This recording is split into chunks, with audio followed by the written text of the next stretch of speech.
Liberté, liberté, enfin, minuit, l'heure de la libération.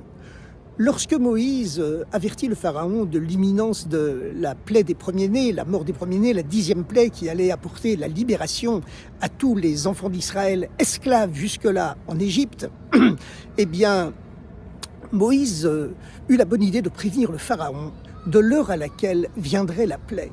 Il le prévint en lui disant « Attention, la plaie viendra à minuit précisément, pas à 11h, pas à 1h, mais au milieu de la nuit, à minuit, heure solaire et heure lunaire. » Et pourtant, dans les 9 premières plaies, Moïse n'avait jamais prévenu de l'heure à laquelle viendrait la plaie. Il y avait eu la plaie des eaux du Nil transformées en sang, il y avait eu la plaie des grenouilles qui coassaient à l'intérieur du ventre du pharaon et de tous ses serviteurs, etc., etc. Mais Moïse n'avait jamais prévenu, pour les 9 plaies précédentes, à laquelle elle viendrait. Quel rapport donc entre cette heure de minuit, au point que, d'après la Bible, d'après la Torah, il semble que si Moïse n'avait pas averti le pharaon de l'heure à laquelle viendrait la plaie, minuit, eh bien cette plaie n'aurait pas pu venir. Quel rapport entre cette heure de minuit et la mort des premiers-nés? C'est vrai qu'on dit minuit lors du crime, mais quand même, il doit y avoir une raison plus profonde à cela, car il existe toujours dans la Bible un code caché, un code secret, et même, je dirais plus, un code sacré. Eh bien, il existe une autre différence entre cette 10e plaie qui apporte la liberté aux enfants d'Israël, aux esclaves, et qui est un signe de liberté pour l'ensemble de l'humanité. Voilà, lorsque Abraham Lincoln, 3400 ans après Moïse, apporta la liberté à tous les esclaves américains, eh bien, Abraham Lincoln se réclama de l'héritage de Moïse, et dans son grand discours qu'il fit au Congrès pour convaincre les congressmen, les sénateurs, de libérer les esclaves noirs, eh bien, il leur cita la Bible en disant « Nous, les Américains, nous jurons sur la Bible. » Le président aux États-Unis jure sur la Bible. Eh bien, nous ne pouvons pas parjurer ce concept de libération que la Bible a apporté à l'ensemble de l'humanité. Donc, Moïse demanda également aux esclaves hébreux de faire un signe de protection sur leurs portes. Ils devaient prendre le dieu, l'idole de l'Égypte, l'agneau, puisque la libération eut lieu le premier mois du printemps, le mois biblique hébraïque de Nissan, qui est placé sous le signe du zodiaque, le premier des 12 signes astrologiques devant lesquels se prosternaient les idolâtres égyptiens. Et donc les Hébreux devaient prendre l'agneau qui symbolise la force primordiale du bélier, et pendant un mois, toute l'Égypte se prosternait devant l'agneau. Et les Hébreux, donc, en signe de liberté, devaient prendre l'agneau, devaient le garder 4 jours dans leur chambre, dans leur maison, et puis les Égyptiens venaient en leur disant « Mais vous allez vous convertir à notre idolâtrie enfin ?» Et les Hébreux répondaient fièrement « Non seulement nous n'allons pas nous convertir à l'idolâtrie de nos maîtres, mais nous allons sacrifier l'idole astrologique, nous allons la sacrifier au Dieu universel. » Bon, c'était un véritable défi que les esclaves lançaient à la face de leur maître. Et puis, ils devaient prendre le sang de l'agneau, le mêler au sang de leur propre circoncision, parce que jusqu'à la veille de la libération, ils n'avaient pas été circoncis, et enduire de ces 200 mêlés le linteau intérieur de leur porte. Mais pourquoi toutes ces différences? Dans les 9 premières plaies, les Hébreux n'avaient pas besoin de se protéger. Lorsque les plaies frappaient les Égyptiens, eh bien, elles ne frappaient pas les esclaves hébreux qui étaient miraculeusement protégés. Même dans la 9e plaie, celle des ténèbres, il est écrit que les ténèbres sévissaient sur l'Égypte, mais que pour tous les enfants d'Israël, la lumière brillait dans leur maison. Alors qu'est-ce qu'elle a de spécial, cette mort des premiers-nés? Eh bien, la raison, elle est profonde. Il existe toujours un sens caché, un sens profond dans la Bible, dans la Torah. C'est que le pharaon savait très bien, puisque c'était un grand initié. Moïse lui-même avait reçu son initiation chez les prêtres égyptiens avant de devenir le berger d'Israël. Eh bien, le pharaon savait très bien que Dieu régit le monde par 2 forces, la bonté et la sévérité. D'ailleurs, ce concept, il est présent dans toutes les civilisations antiques. Les Chinois l'appelaient le yin et le yo, les Japonais le yin et le yang, etc., etc. Donc, le pharaon le savait aussi, que Dieu régit le monde par 2 forces, et que toute partie du temps est régie par une de ces 2 forces.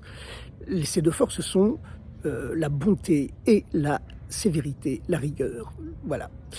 Dans la première moitié de la nuit brille la sévérité divine. La première moitié de la nuit est placée sous le signe de la sévérité divine. C'est pour cela que physiquement tout devient de plus en plus noir jusqu'à minuit. À partir de minuit, eh bien, les heures du reste de la nuit sont placées sous le signe de la bonté divine. C'est la raison pour laquelle physiquement tout devient de plus en plus clair. Mais l'instant de minuit, c'est l'instant qui est au-delà de la bonté et de la sévérité. Et la bonté et la sévérité, cela signifie que Dieu régit le monde par la justice. Ceux qui font le bien méritent le dévoilement de la bonté. Ceux qui font le mal méritent la rigueur, la sévérité.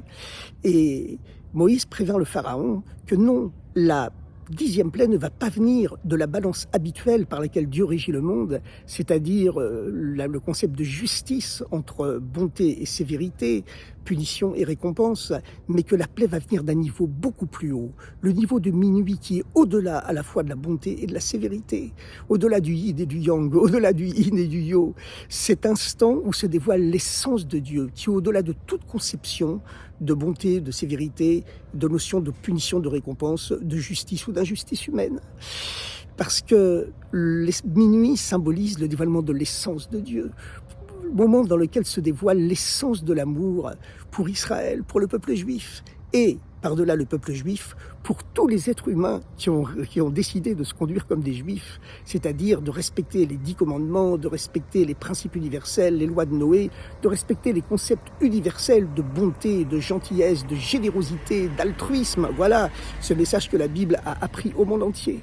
Donc, à minuit se dévoile cette essence de Dieu, ce niveau qui est au-delà des notions de bonté et de justice, la bonté régissant la 2e moitié de la nuit, la justice, la sévérité plutôt régissant la première moitié de la nuit.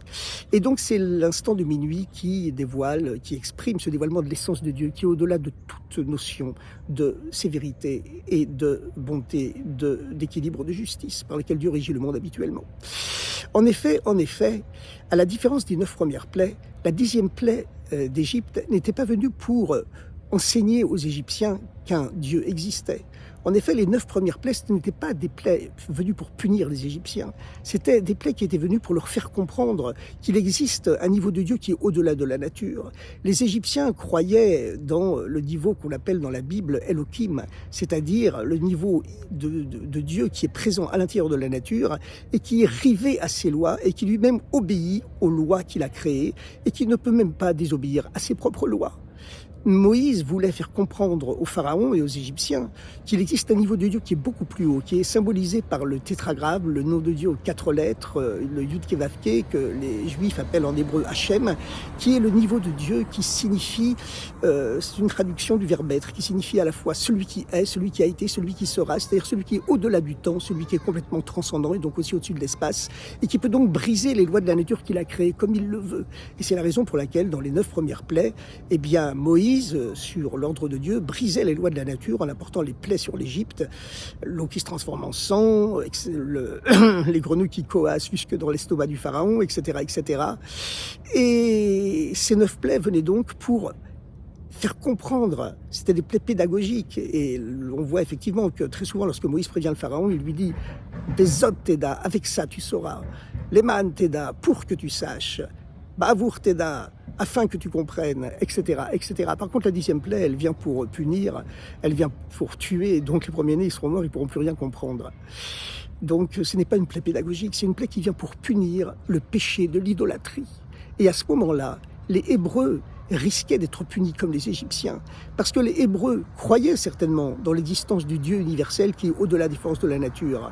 Hachem, le nom de Dieu aux 4 lettres, qui signifie l'être au présent, passé, futur, c'est-à-dire qui est au-delà du temps et de l'espace, le Dieu transcendant, alors que le Pharaon et les Égyptiens ne croyaient que dans le Dieu immanent, présent dans chaque atome de l'univers, c'est vrai, mais qui ne dépasse pas la notion de nature.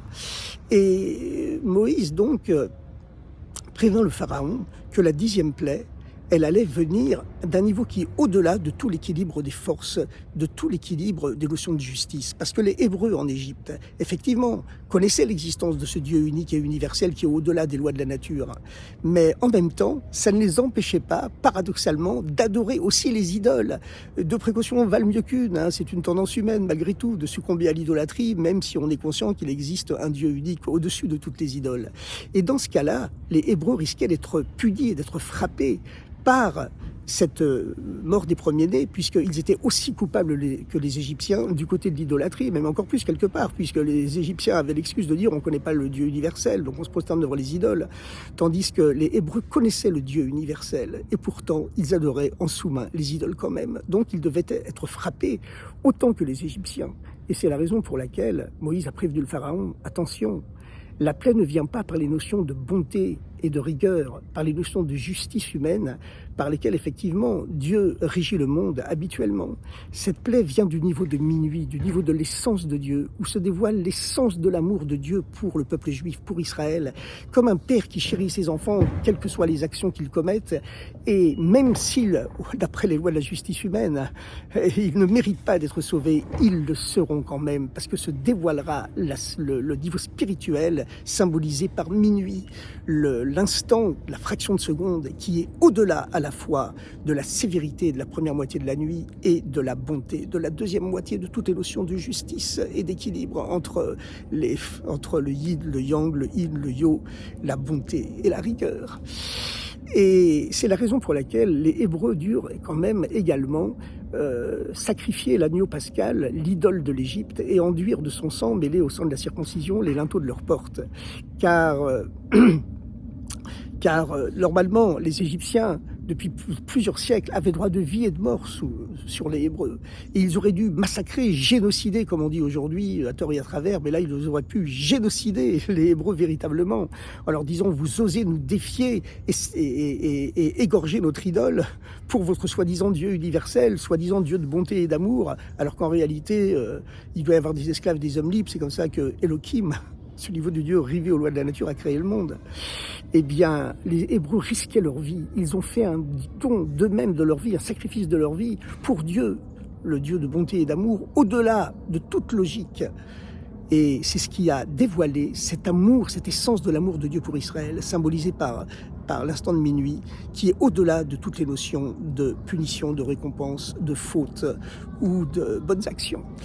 Alors, chers amis, ce message biblique, il est très clair. C'est que nous aussi, à notre époque, pour mériter la libération messianique, vous savez que nous avons tous à l'intérieur de nous une étincelle du Messie qu'on doit dévoiler, et juifs comme non-juifs, hein, chaque être humain possède en lui une étincelle du Messie, mais c'est le peuple juif, bien sûr, qui est le détenteur de la Bible, qui doit montrer l'exemple à l'ensemble de l'humanité. Eh bien,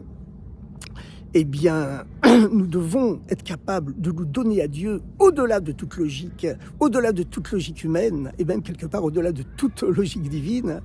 Et c'est ainsi que se dévoilera de nouveau, et à un niveau encore plus fort, beaucoup plus fort qu'au temps de Moïse, ce niveau de l'essence de l'amour de Dieu pour Israël, pour chaque juif du monde et pour l'ensemble de l'humanité, car le retour du peuple juif sur sa terre, c'est un signe annonciateur annoncé par les prophètes des temps messianiques, et les temps messianiques apporteront la paix universelle, le bonheur, le respect et véritablement une ère de félicité, pas seulement pour les Juifs évidemment, mais pour l'ensemble de l'humanité. Le Messie, c'est le guide spirituel de l'ensemble du genre humain.